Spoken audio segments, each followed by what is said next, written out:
everybody. Welcome to Will and Drew's Gaming Retrospective for the week of November 25th, 2018. You're listening to episode 4. I'm your host, Drew Koselik, and I am joined by the turkey savior himself, Will. Will, what's going on, man? That was great, man. I'm good, man. I'm tired, but I'm good. Yeah, it's been a crazy couple days for you. It has. I work in retail, for those of you that don't know, and now is a very busy time for us. Black Friday, I guess you have Black Saturday now, which is a thing. What? Yep. Whatever. I guess it's just like the new Cyber Monday, but in like the retail world. It's weird. Cyber Monday like almost doesn't exist anymore because like I got notifications from Best Buy on like Monday or Tuesday that their Black Friday deals went live for like special people, right? I guess I'm one of those special people. Yeah, we did the same thing. There's a lot of retailers now that are starting those sales early before Black Friday. It's absurd. Yeah, you would have thought that like maybe they would have started that years ago because people don't necessarily want to shop on Black Friday. Like if people could shop before that and still get the same deals, like it's a no-brainer. Was your store open on Thanksgiving? No. Oh God, no. That's a paid holiday for us. Oh, I'm really glad to hear that. Seriously. Closed down, sir. A lot of places were open and that's just not right. Oh, it's cruel, man. It's so cruel. And if you're one of those people that went someplace on Thanksgiving to get a good deal, shame on you. Yeah. Because you're the reason they open. Spend the time with your family, for God's sake. Spend the time with your family. All right. Well, anyway, before we get into our topics of the day, I want to do a little bit of shilling because we've got all kinds of social media that you can get in touch with us on. The magic word is at WDGRPodcast. That's going to get you hooked up on Facebook, on Twitter, on Instagram. What else do we have?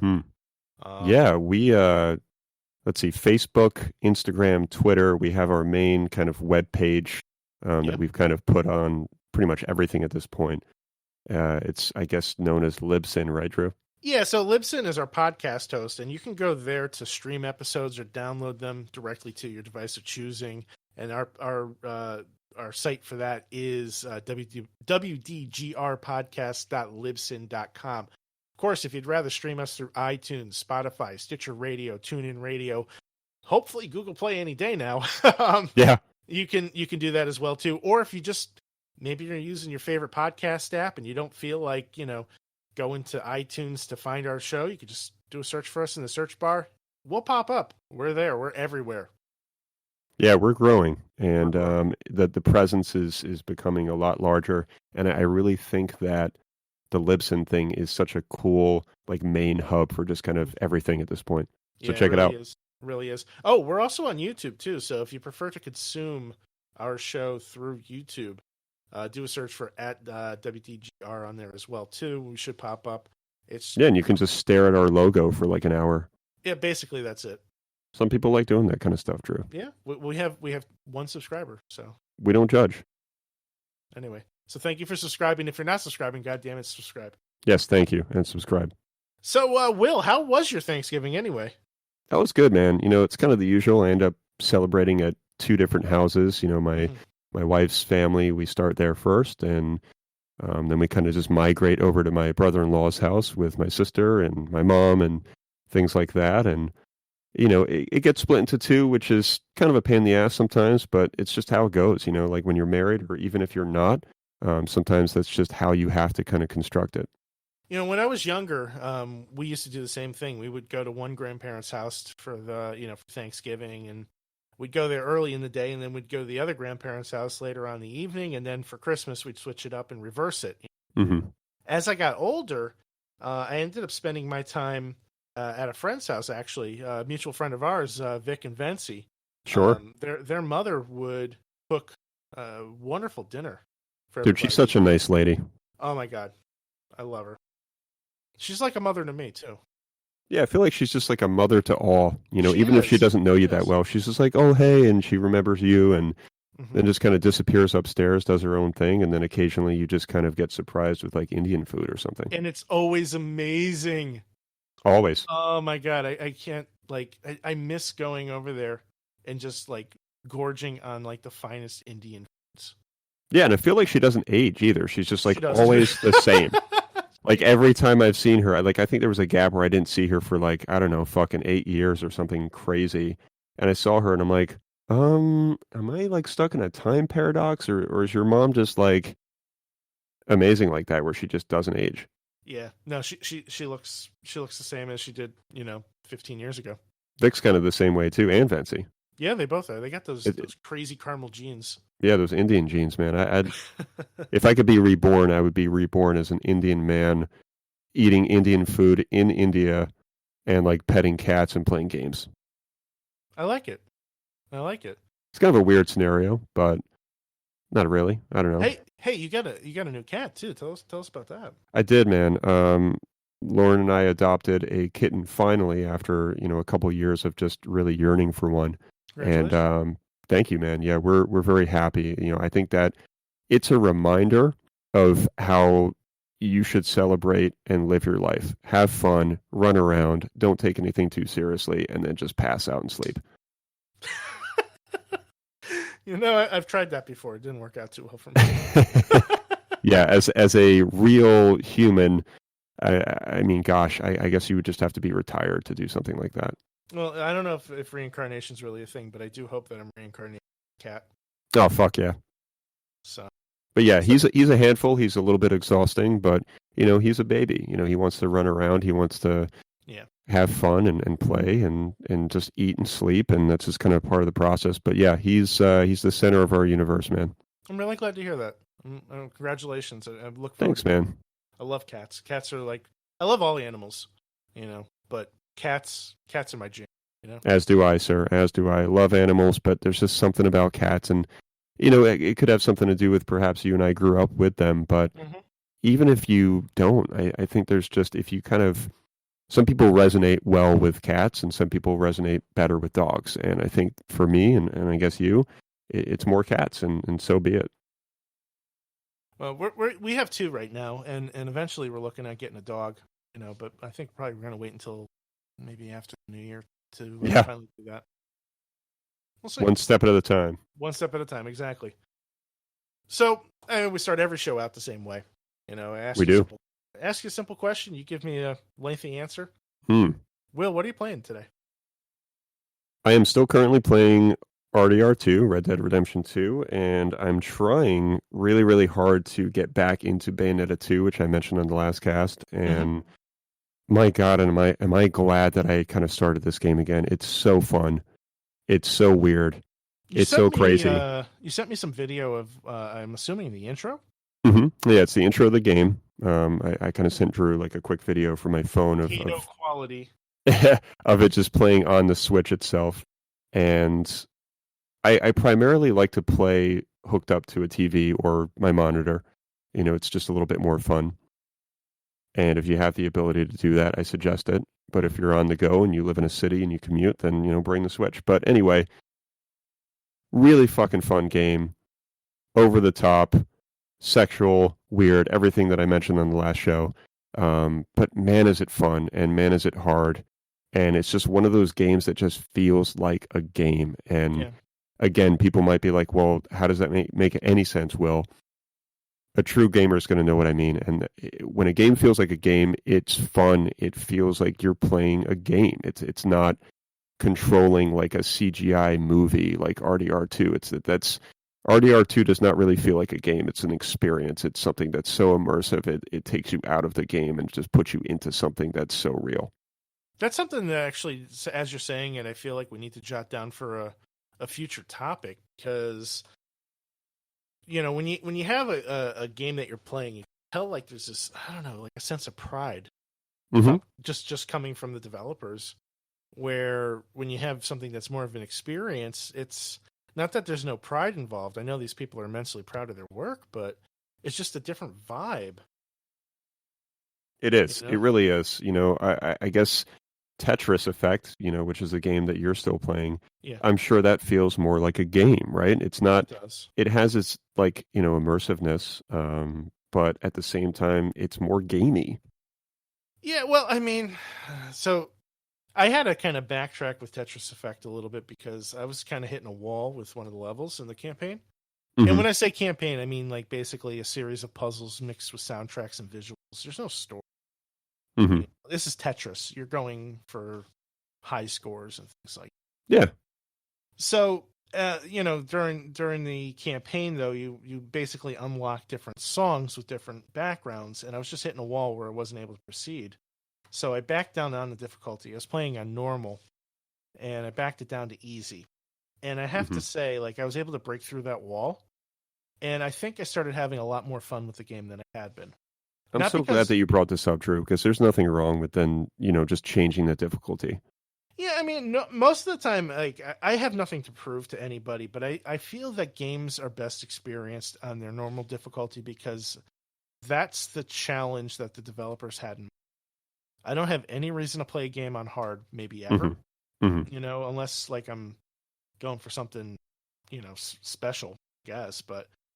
yeah, there's very few games where I've actually done that. Metal Gear Rising was one of them, and I think that we could bring that up when we have Damien on because he did the same thing, and there's a good reason why we did that. Yeah, I'd like to hear about that, actually. If there's a gameplay reason to jack up the difficulty, fine. But if you're just doing it to torture yourself, or I mean, if you're doing it to challenge yourself, that's fine too. But like for me, like I'm just not very good at Tetris, so by dialing down on the difficulty, I was able to kind of work on my fundamentals of the game, and I think ultimately have a better experience with it. Because now, yes, I'm playing at a slower pace or a more forgiving pace than it was on, but I was also able to kind of like, I think, line up those real, I don't want to say expert strategies, but try to emulate them a little. So yeah, it's important. I really felt like the game kind of took off too, because like up to the point that I was at, I was a little disappointed with some of the music selections, a little bit disappointed with backgrounds and stuff.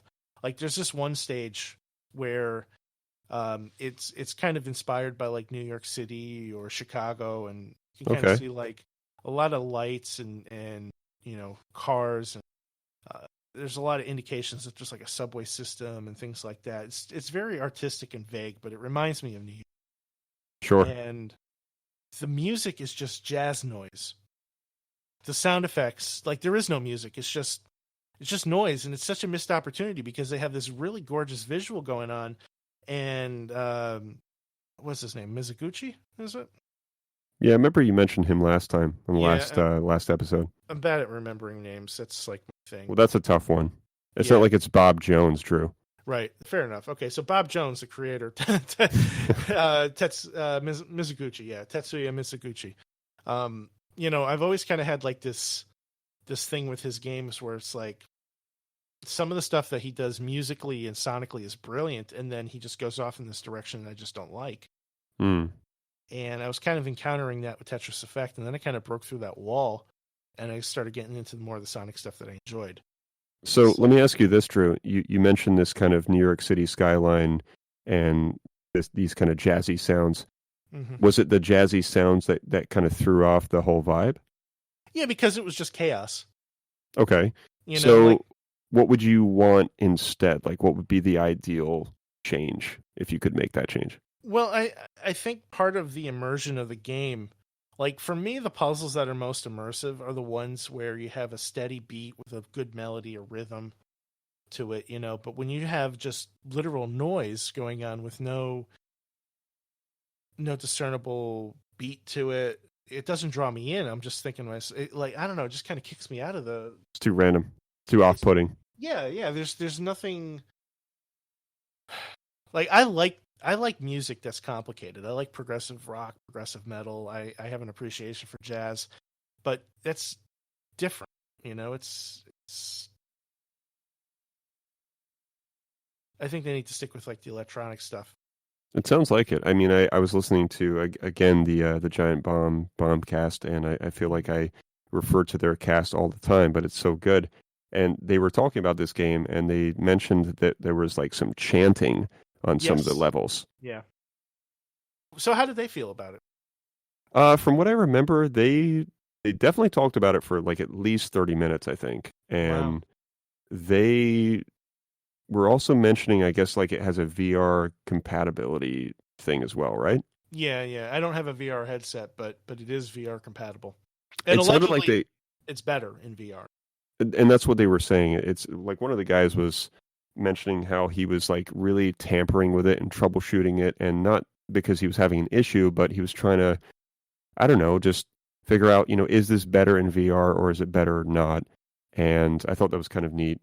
And it sort of, I don't know, it didn't really inspire me, but it intrigued my interest with VR because I'm not a VR guy, but I think that game would be very cool in VR because I would imagine you would see the blocks like just kind of floating in front of you, and it's a little bit more, well, immersive. Not only that too, but my understanding is the VR headset has almost no lag whatsoever. So really, you're getting like I have a TV that's pretty low lag, and I think most gamers do, but there's still going to be that amount of lag. Mm-hmm. Like I don't play at a high enough level where it matters. But I was watching a video with one of the top Tetris players in the world, and he only plays the NES version of Tetris. So this is the first time he's played a modern Tetris, and he did better with the VR headset than he did without it. Now that's cool. Yeah. What's this guy's name again for people that don't know? Let me see if I can find the video, because actually this is something that Vic was sharing. Let's see. Vamp for a second for me. Oh, here it is. Trey Harrison. That's right. The video is called, quote, "A 1989 Tetris expert plays Tetris Effect for the first time." It's by Nick Robinson, and currently has 8.6 million views. Gosh. It's about a 10-minute video. It's more of a documentary style. It's excellent. Definitely worth it. So take a look for that if you can find it on YouTube. I think it's worth watching, and watching him play this game is just awe-inspiring. Like there's a reason this guy was a Tetris champion and I'm not. Well, I mean, you said that he's been playing since like the NES days, right? Or the Game Boy days. He won the Nintendo World Championships when he was a kid. Yeah. Did he really? Yeah, he did. That's pretty crazy, right? Yeah, I mean, because looking at him, he's got to be what, like at least like 40, maybe. Yeah, I mean, I would say so. Let me take a look and see if I can find his age. In here. This is making for compelling podcast, compelling radio, Harris. Just the sound of Drew Googling facts. Yep. Let's see here. Trey Harrison. Trailer Swift. I don't know if that's him or... Trailer Swift. I don't think this is him. I think this is somebody else. But I feel like Mars the kitten wants to say something on the show, but hey, he's a little afraid. He's a little nervous. Aww. But my God, is this kitten persistent, man. The amount of times he's jumped up and I've put him down, I'd be a millionaire by now. Yeah. I mean, that's going to continue to happen. Oh, yeah. March of 1990 was when the first Nintendo World Championships occurred. So he won. I think he won. Let me check that out now. Or maybe he just won one. That's right. That it was all different cities. So, God, I wasn't doing shit in 1990 besides just being a fucking kid. Yeah. Yeah, me neither. No official competition round, single winner. Guys winning video game championships. Pretty crazy. Anyway, hopefully we accomplish something like that in our lives, Drew. Well, we have his podcast. He doesn't. He doesn't have a podcast. He does not. So hey, I mean, we're recording this, and it is currently Black Friday. It is. This show won't go live until on Sunday, but still, I think there's a lot of people out there that are shopping and trying to grab those deals. Did you do any Black Friday shopping yourself? Fuck no. I'm just gonna be frank, man. Nope. Come to think of it, I'm just not a Black Friday person. Like, I'll always check out the deals. Yeah. If you guys send stuff in Discord, or even if I'm looking on my own, I'll always see like what's going on just in case, I guess. Yeah. But most of the time, like, I don't know, I guess I'm that consumer that buys things at full price, and I occasionally will, look, or basically, I'm not really like the kind of person that will look for a deal, Mm-hmm. for weeks on end or plan for something. I just kind of buy when I see something, and I'll save up for something if I need to. But I think with Black Friday, it's just too chaotic for me. Yeah. Yeah. I What mean, about for you? me, I didn't like really save up anything, for anything specific. The Black Friday ads tend to leak a little bit early, so you can kind of get a heads up and see what's out there. Now, I am shopping for a monitor, but everything that I've seen, like, just all garbage, and I've been a little bit disappointed with that. But I did end up grabbing a copy of God of War. GameStop was selling new copies for $17, and I've been wanting to pick up that game. I'm not a huge God of War fan, but I've heard like really magnificent things about God of War that came out earlier this year on the PlayStation 4, Mm-hmm. and I really want to check it out. So I said to myself, you know, this is like my patient gamer philosophy. Um, if a game drops below $20 and it's a game that I'm interested in, and I don't need to have it on day of release, I'll usually buy it. Yeah, I feel I can get $20 worth of enjoyment in God of War. Even if I only spend, a couple hours with it, I can get $20 worth out of it. sure.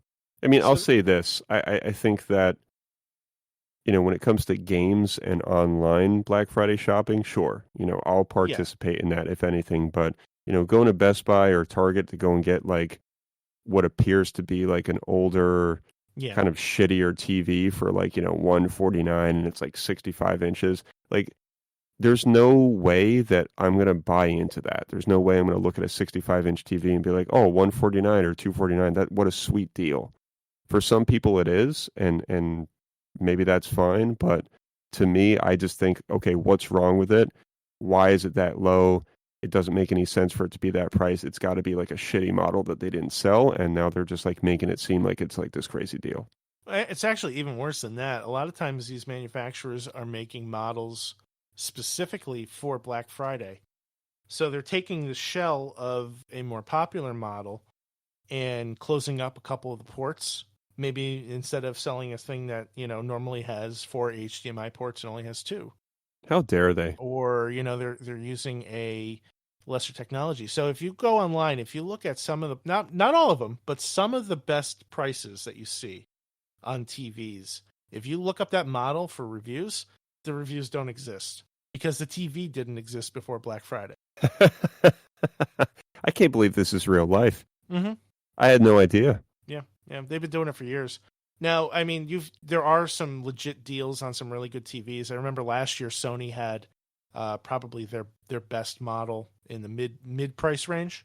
Hmm. They were selling 55 inches for I think $1,000. It was the X900E, and I remember this because I was desperately trying to find that TV sometime around June or July, Hmm. and I couldn't find it.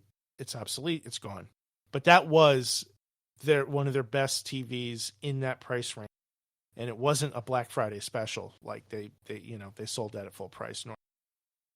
I think they were selling it for like $1,000 on Black Friday. So let me ask you this, Drew. Since Yeah. I'm not really a Black Friday person, Mm. are there any kind of Black Friday deals when it comes to like gaming related stuff? Well, I mean, I monitor like deal sites like Slick Deals and stuff like that, and Hmm. even though I'm not spending a lot of money buying this kind of stuff, there are some great deals. I've seen a number of deals pop up for, say, Nintendo Switch, Hmm. like $230, $240. Like bundle stuff? Sometimes they're bundled. Sometimes they just come with a Joy-Con. There's a lot of deals with PlayStation 4. I think you can get a PlayStation 4. It's the original one, not the Pro, but it comes with a copy of Spider-Man. It was like $200. Yeah, That's I think I that's a pretty saw good that. price. I know there were a bunch of deals on like the Xbox One X. So I think if you're in the market for a console, Black Friday is a really good time to pick one up because there's going to be a lot of bundles, a lot of deals going on. It seems that way. And you don't have to worry about it being like some kind of a knockoff console either. It's going to be the legit thing because Yeah. Sony does. There is no Well, maybe there is a Chinese knockoff of the PlayStation 4, but I mean, it's not going to be sold at Best Buy. It's Yeah, not I mean, they're making a version of the PS4 just for Black Friday. right. I mean, I can, back in like the Xbox 360 days, I could certainly imagine a Black Friday special being like the base model Xbox 360 that has like fucking no memory. Yeah. And like, NBA 2K, whatever the fuck. Right. And then be like, oh, this is like $100 or like it's $199. Everybody's like, oh my God, I can get an Xbox. And then they get home, they're like, I can install like 2 fucking games. Well, I mean, that's where like the parents who just don't know any better come in. Right. Right. They buy the wrong thing. And, one of the podcasts that I listen to, Stone Age Gamer, they used to work in retail stores for gaming. I don't remember if it was like a GameStop or whatever, but they talk about those types of stories all the time where, parents come in asking for one thing. It's like, oh, my kid wants Fortnite. Well, Fortnite's a free download. You don't understand. He wants Fortnite. Sell me Fortnite. But it's a free game. We don't sell it. Yeah, I can't imagine like the patience that some of these Best Buy employees must have to have and or develop when they're dealing with like a parent or even sometimes a kid that just doesn't know any better, and they're just like, oh yeah, let me get the like Fortnite console.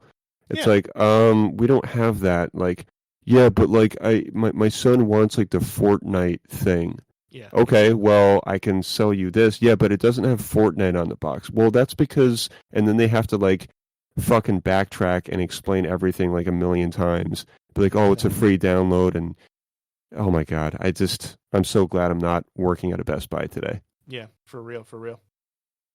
On the other hand, too, outside of the consoles, though, I do think that there are some good opportunities for those of us who are, like I said before, patient. $17 for God of War, which came out earlier this year. That's a great deal. Yeah. I normally would expect to see that price sometime next year. Yeah. I mean, there are some games that are way older than that are only like 20 now. Right. Like Street Fighter V, like Arcade Edition, I'm pretty sure has been 20 for like a while, like the physical copy. Yeah. And that game's fucking old now. I was looking for a copy of Spider-Man. Hopefully, they'll see that around the $20 price range soon too. Probably. But that just came out, 2 months ago? Yeah, about that. So I'd like to pick up that. Again, it's one of those cases where I'm kind of buying into the hype, but I'm willing only to spend so much on it because I know it's the type of game I normally wouldn't like. Yeah, it's not my speed either, but my God, does it look fucking fun. Right, exactly. So I think I can get $20 worth of fun out of that and then shelf it. Sure.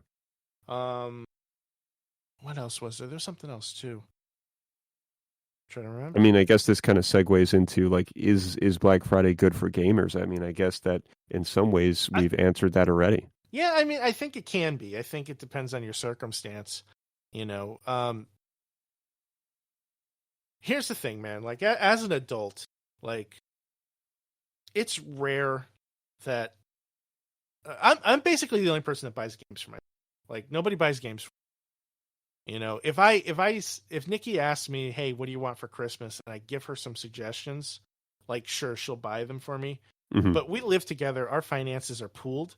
So mm-hmm. I'd much rather her save the money and not buy it full price, because it's not really coming out of her pocket or my pocket. It's coming out of our pocket. Yeah. So I'm basically buying the game for myself anyway. Yeah. So it's like I could start feeding her these things like, hey, hun, God of War is only $17 at GameStop, and either she gets the hint or she doesn't. But either way, I'm buying that damn game. She just gives you like a hard no, and you're like, okay, no problem. And then like 15 minutes later, she just sees like a $17 charge. Yeah, exactly. So, I mean, I don't know where I was going with that, but it's kind of like, all right, for Christmas, I guess Black Friday can be good if the person who, if you have a significant other, wife, husband, whomever, or even if it's your parents, if you're younger and you're living at home and they're the ones that are buying your stuff, like Black Friday can be awesome because they can get some great deals. But I think it's also important to keep in mind that more often than not, it's going to be the older stuff. Mm-hmm.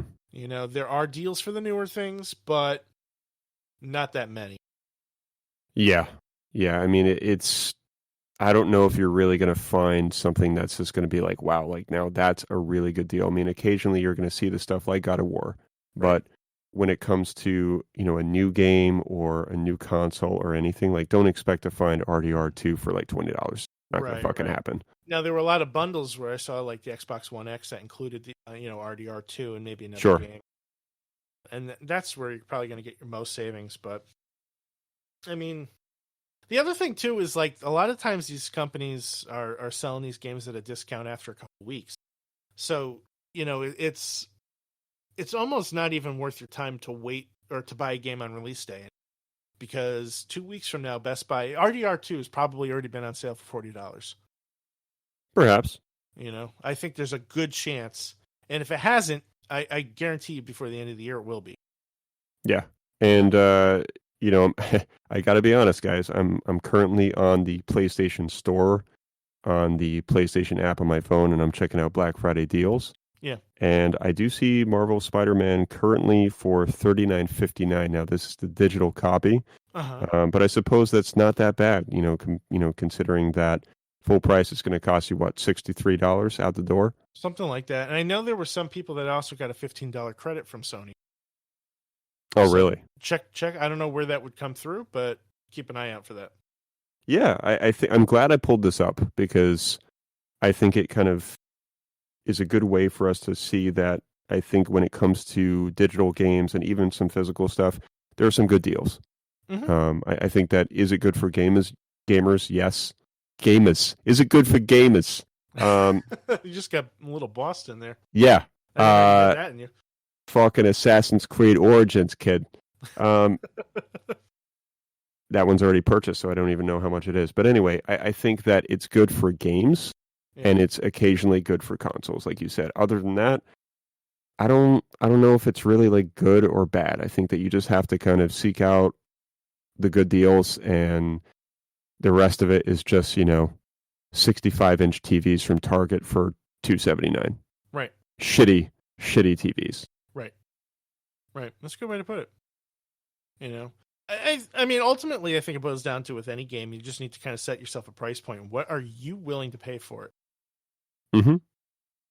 So yeah, because I think that, most gamers will buy on release, or they'll buy the week of, maybe the second week of, if they really want the game. And then you have like perhaps another gamer that just kind of buys used or buys games like, Vic is like one of those guys that he won't buy a fucking game until it's gone down in price. Right. He just won't. Mm-hmm. He'll, back in like the 360 days, he would play Street Fighter 4, arcade edition he would rotate that game and like maybe like Gears of War, and that's it for like a year. Yeah. And he wouldn't touch anything else. Mm-hmm. And like the rest of us would be playing like a new game like every month. And I would always like jump in a party and be like, dude, what are you doing? And he'd be like, what? I'm like, why are you playing the same fucking game? And he's like, because like this is what I like, and there's nothing else that's appealing to me, and everything else is like full price right now. So I'm good. And I understand that a little bit more now, but I guess I'm a little bit more of like the hype guy. Like if something's really hyped, I might fall for it. I might jump on that wagon. Well, I mean, like, I think it all depends on what it is, and it does. If RDR2 was, set in outer space, I probably would have bought it on release. That would be interesting. But it's, now that I'm looking through the PlayStation Store too, and I could have I've always wanted to check out Nier Automata. Oh my god! I know they have it on sale for $30. I could swear somebody had it for $20. Yeah, I would wait on that one, Drew. Because I think that it would go down, or it will go down more at some point. Mm-hmm. I'm pretty sure I bought that one at full price because I think I watched a fucking video and I got super hyped about it and I just bought it. Did you finish it? Oh god, no. No, I played maybe like a couple hours, and it's good. It's very different in a lot of ways. It's very similar to maybe like a Bayonetta, Metal Gear Rising kind of feel. Yeah. Because it's kind of like a hack and slash, but it's very interesting. It's very Japanese. It's very unique. I think it's I'm looking forward to finishing it one day. Actually, GameStop is the store that had it on sale for $20, but they're out of stock. So, one other thing too, before we move on to our main topic for the night, also, if you haven't, check out GameFly. I have a friend that uses that. Well, I'm not saying for their rental service. They sell their games after like they've kind of become a little bit less popular. Okay. But you can get the games with the cases, the manuals, any codes that are included are unused, and the discs are flawless. Really? Absolutely flawless. I've bought multiple games from them. I've bought DS games from them. I've bought Xbox. I've bought PlayStation games from them. Never had a problem. And they're wow, cheap. I had no idea.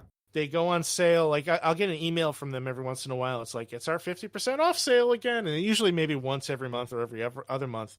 And I've gotten some great stuff, like $20, $15.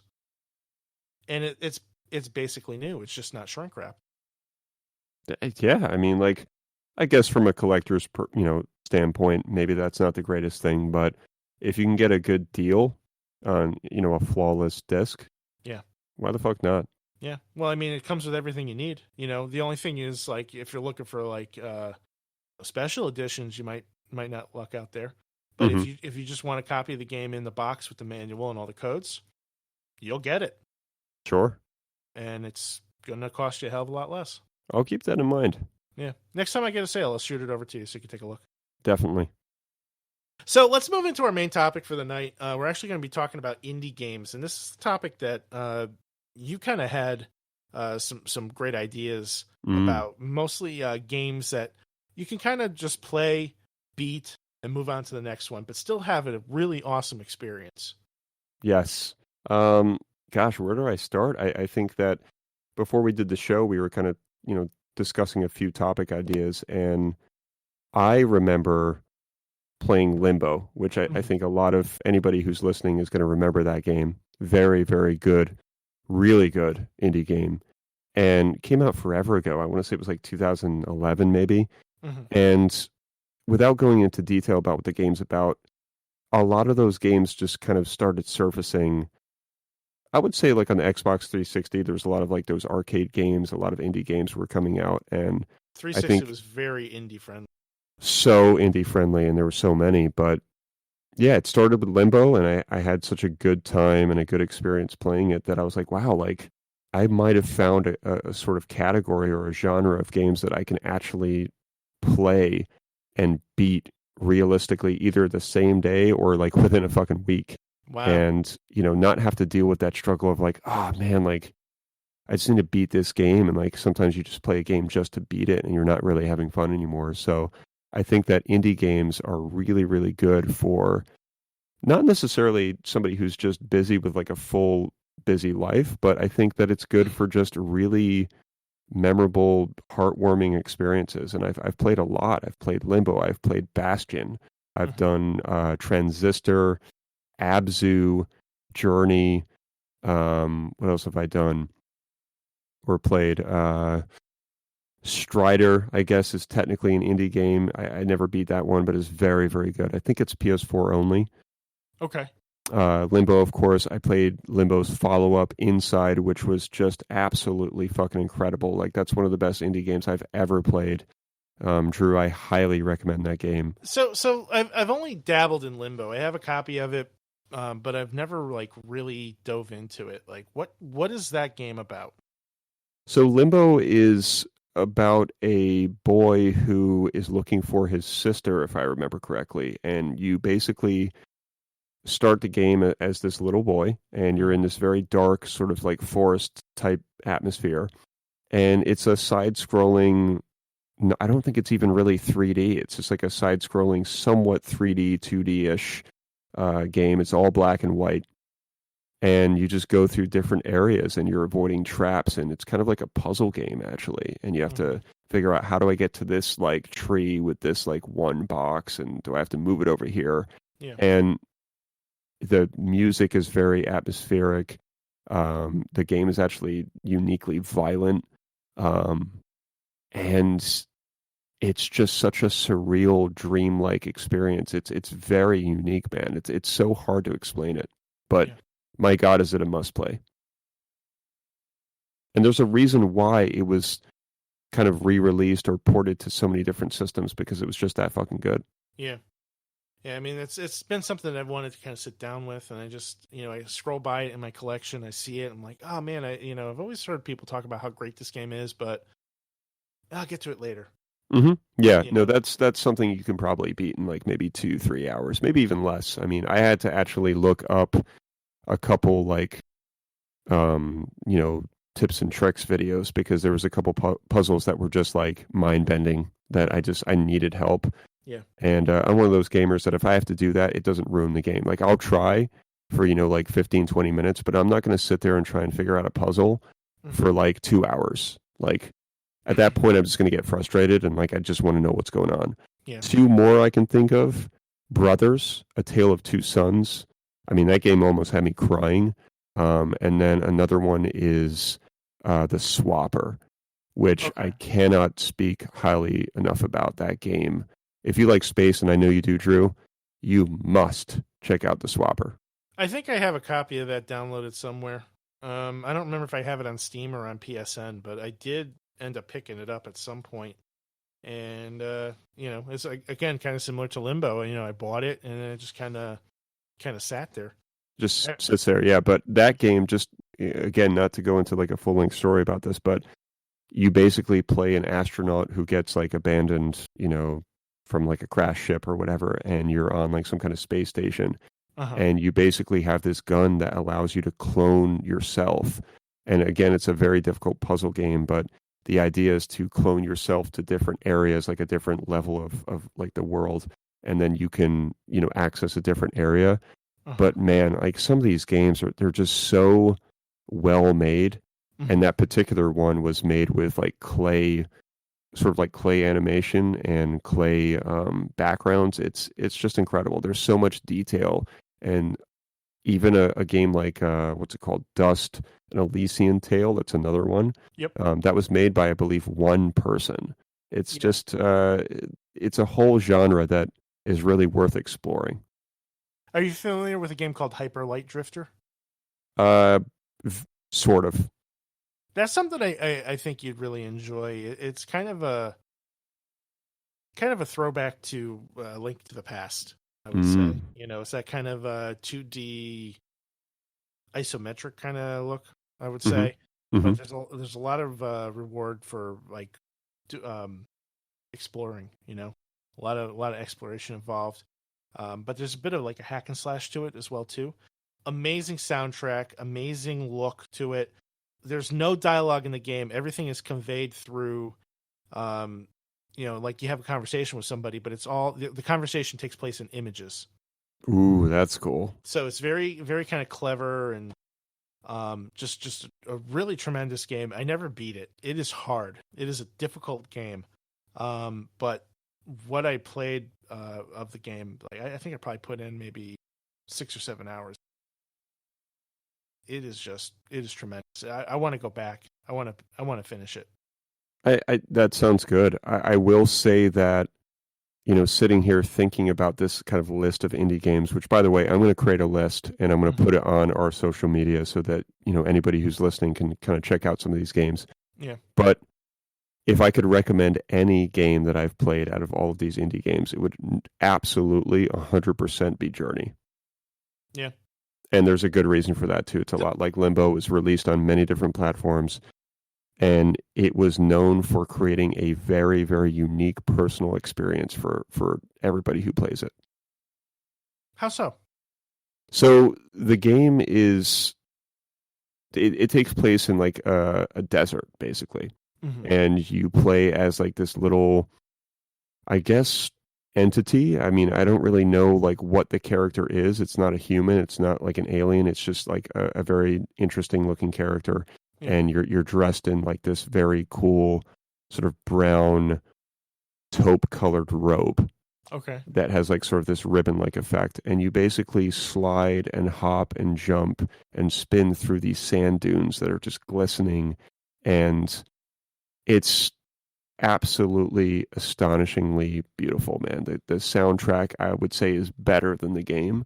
And I think the first time I played it, I just had a very personal experience. It was shortly after my father passed away from cancer, and I think that it brought a very personal experience for me where it made you realize that life is about good times, bad times, struggles, and working through all of that. And this game somehow paints that picture so well in this desert atmosphere. And I don't really know how else to explain it. And I think that a lot of people feel the same way that, who have played the game. And one of the coolest features about it is you will be sliding across like a sand dune, and all of a sudden you see another one of these entities join you. And I didn't realize until the end of the game that it's another player playing the game that seamlessly just kind of comes into your game and helps you through your journey. That's really cool. Yeah, it's a remarkable experience. It won a ton of awards. I have an art book, on the whole game. It's my number one recommendation for indie games by far. That's a hell of a sell. Yeah, it's. I think I went back and I played it one more time, and it wasn't quite the same. Yeah. It's maybe just one of those games you play once only, but it's worth it. It's 100% worth it. I'm kind of curious about that whole thing where somebody else kind of contributes to your game. Is this like in real time, or is this like real time? It's not like a ghost of that person, right? Nope, it's no ghost. It's no phantom. You will be at some point in the game. You will see this other entity, like literally seamlessly enter your world. Like it's not like a Star Trek beam me up Scotty kind of effect. It's just appearing. Like I don't know how they did it, man, but like it's very, very special. And if you don't know that, you just think that it's part of the game. I wonder if like that's something that would still happen because, that game's been out for years now. It's been out for a long time. I think that if you're playing on PS4, it might still happen. I played it on PS3 originally, and I played it pretty much on release. But then they ported it to PS4, like again, also a long time ago. So I really don't know. That's a really interesting question. I gotta look into that and see what the case is. I mean, I want to play that game. I want to play all those games. Yeah, if you're going to start with one, I would say start with that or Limbo. Okay. Well, maybe this is something that we should talk about. We've kind of kicked around some ideas for like dual playthroughs. So maybe this is a good place to start. We'll talk about that more offline. Mm-hmm. Mm-hmm. So, have you see? You don't really do a lot of PC games, do you? Not really. I mean, I have an iMac, so that allows me to use a system called Boot Camp that allows me to switch to Windows, and I can access Steam. And I have a ton of games that I've bought through Steam sales, but I'm not really primarily a PC gamer. Right. There are some magnificent indie games if you're willing to go down that route with Steam a little bit further. There are, and a lot of them are exclusive to the PC. Like there's I don't know if it's an exclusive or not, but one of my favorites is Papers, Please. Are you familiar with that?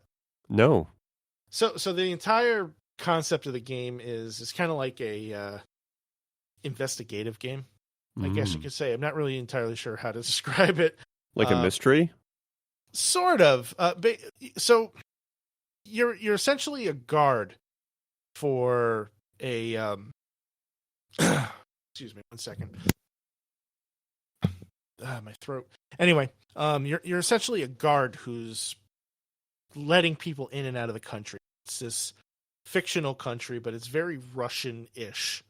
And you have to look at documentation and verify whether or not the people who claim who they are actually them, or if it's like terrorists or drug smugglers or whatever. So you're looking at these immigration paperworks and is your character's name Sergey or like Vlad? I don't know if the character has a name. I'm trying to remember. It's been a while since I fired this up. Let's see here. Yeah, I think you're nameless, but the name of the country is Arstotzka. So it's very much supposed to be kind of like a parallel between Russia or like in West Berlin, that kind of thing. And you look at every single immigrant and you see what they look like on your screen. They hand you their passport, they hand you their paperwork, and you have to find discrepancies with it. And if you do, you send them off to the gulag. Wow. And it is like incredible.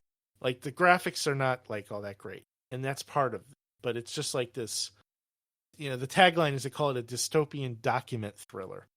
And that's like really the only way I can explain it, because you're only doing this one thing. There's nothing else to the game. You're not platforming or anything like that. You're just comparing documents to make sure there are no discrepancies. Interesting. There are some scripted events, and you're also struggling to feed your family the entire time too. So there's some kind of an element there that helps you kind of make your decisions. Like you could like really screw somebody up. This kind of reminds me of another indie game called Gone Home. It's not really the same thing at all, but part of that game is, you're walking throughout this house that I believe was yours. I played the game years ago, but you're inspecting, documents, you're inspecting notebooks and books and lockers, and you're opening cabinets, and it's kind of like this, like not really like a whodunit kind of game, but like sort of similar to that. We're trying to figure out like what happened in this house, but that's another good one, Gone Home. Yeah, I've heard good things about that. I've never played it though. I want to check that one out. Doesn't that logo have like a kind of like a scratch look to it? Yeah, it's sort of like, I don't know why like Stranger Things comes to my mind, but like it just kind of reminds me of that. I think it's kind of like a purplish, sort of like an 80s kind of vibe. Yeah. Yeah, I'm looking at the cover now. It's not a great game, but it's like a good, interesting indie game.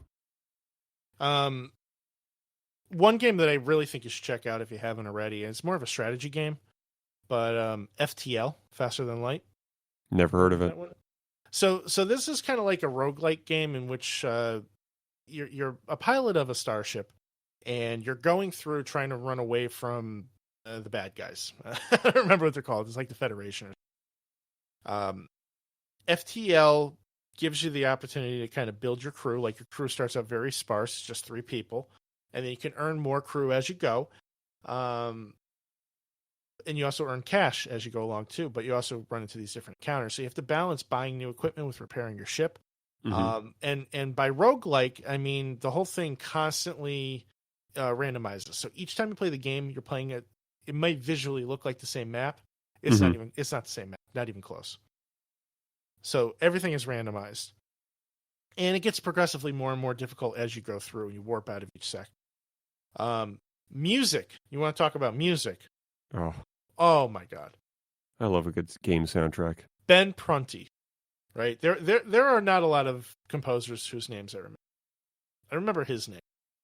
His music is just amazing. Very much kind of chiptunes, bits and that kind of thing, 8-bit kind of music, MIDI. Sure. But he has just these great melodies that he comes up with, and there's melodies for each alien race. Each one sounds different. It's creepy. It's this, it's that. There's battle music, all kinds of stuff. The guys that made this game went on to make another one called Into the Breach, which is a completely different kind of game. It's kind of like a grid-based strategy game. Okay. Same kind of visuals, your kind of 8-bit or 16-bit look to it. Again, Ben Prunty is on this one too with his music. His music is tremendous once again. I fucking love this guy. And Into the Breach is kind of like a top-down turn-based strategy game in which you're trying to stop this alien invasion. But as you're going through the game, you start leveling up your characters. If you die, you pick one of the characters to keep all the stats that you've earned. You go back in time and you start over. That's cool. And it's just kind of this vicious cycle of, like if you can't get the job done, you go back in time. The game builds on you losing. You actually become stronger in defeat, but it takes a long time to kind of get there. And it's just another tremendous game. Yeah, we're going to have to make a list, Drew. Yeah. Like after the show, let's make a list. We're definitely going to put it on, Twitter, Instagram, Facebook, and I need to check some of these games out. Yeah. There's some great stuff. I think between the two of us, we can make a hell of a list of games that people need to play. Mm-hmm. I just need to look at my Steam library. There's been so much stuff that I bought, and I just can't even remember half of it. Oh God, yeah. I mean, like the sort of problem that a lot of people have with Steam, I wouldn't say it's a problem. It's just like this vicious cycle that you kind of go through. Sales. It's those fucking sales, man. Like when you see those games for like $2.99 or $5 or 10 or $1.99 or whatever, like when they do those winter sales, the spring, it's all, just one right now. I'm pretty sure they do. Yeah, they do it like every season. I would be surprised if they do it for fucking Arbor Day. Well, they're having the autumn sale right now as we speak. Like, don't plant a tree, buy some fucking games. Exactly.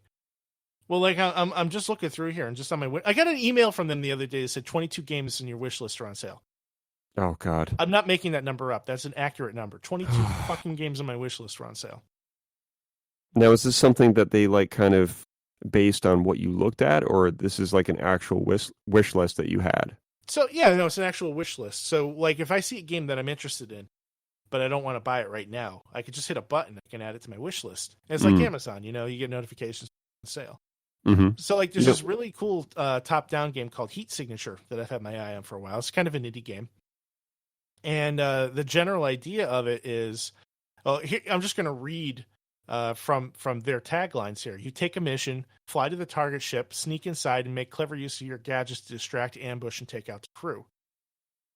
And it's kind of roguelike, and like FTL was, and like if you watch the video of this game, like you're going to want it. It's $7.49 right now, and I'm doing everything I can not to press that buy button. Well, see, that's just it. Is you think in your mind, oh, it's only like $7, right? And then you see another game, you're like, oh, this is only like $4, yeah. And then you see another, and it's like, oh, this is only like $2, and then 5, maybe not even 10 minutes goes by, and you've already spent like $20 to $30, right?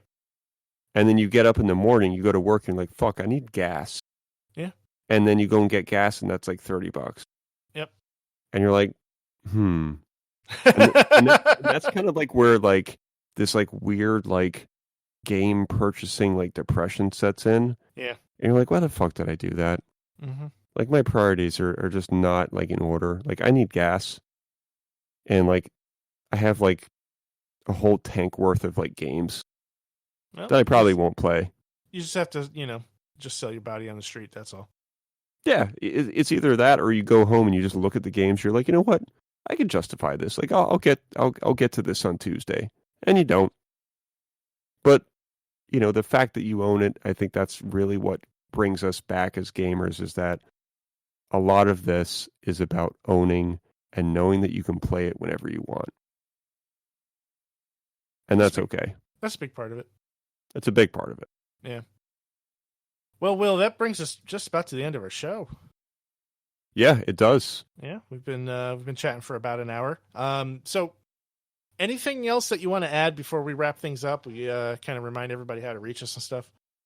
Yeah, please check out our Facebook, our Twitter, our Instagram, our main Libsyn page. Like we said on the beginning of the show, it's kind of a main hub for just kind of everything. Like it's a link to all of our social media episodes, many different ways that you can download the show, and give us a rating, depending on what platform you're using to listen to the show. iTunes is a great way to leave some feedback or review, and feel free to even go on Facebook, Instagram, or Twitter and let us know what you thought about the show or maybe a previous episode. And if you have anything that you want to comment on and you don't feel like doing it on social media, hit us up on email, WDGRPodcast@gmail.com. Mm-hmm. And, we can talk about your topic on the air, perhaps, or maybe if you just want to tell us to go fuck ourselves, well, you can send that over too. We can handle that. So we appreciate it. So WDGR Podcast is the way to get in touch with us just about everywhere. Facebook, Twitter, Instagram, Gmail, Libsyn, iTunes, Spotify, Stitcher, TuneIn, everything. WDGR Podcast. We were lucky enough to get the same URL for just about everything. So that's we really rare. were. That's rare these days. Very. If somebody wants to get in touch with you on social media, how can they do so? Sure. So Instagram, Twitter, it's basically going to be Will_gear. And that's a great way to kind of reach me and, kind of figure out what's going on in my world. And for Drew, what do you got? At Sionstorm, PSIONSTORM. Not poison. Not poison. Scion. If you type in poison, stop, and then change the word because it's not. Rethink poison. Your life. Rethink the decision and the thought that you made. Exactly. Because you're wrong. Because you're wrong. It's Scion, poison. I learned the hard way. You did. Years later. But yes, keep an eye out for our indie game list that Drew and I will create over either tonight or the next couple days. And check some of these games out, and we will see you next week. All right. Thanks for listening, everybody. See you around. Take care.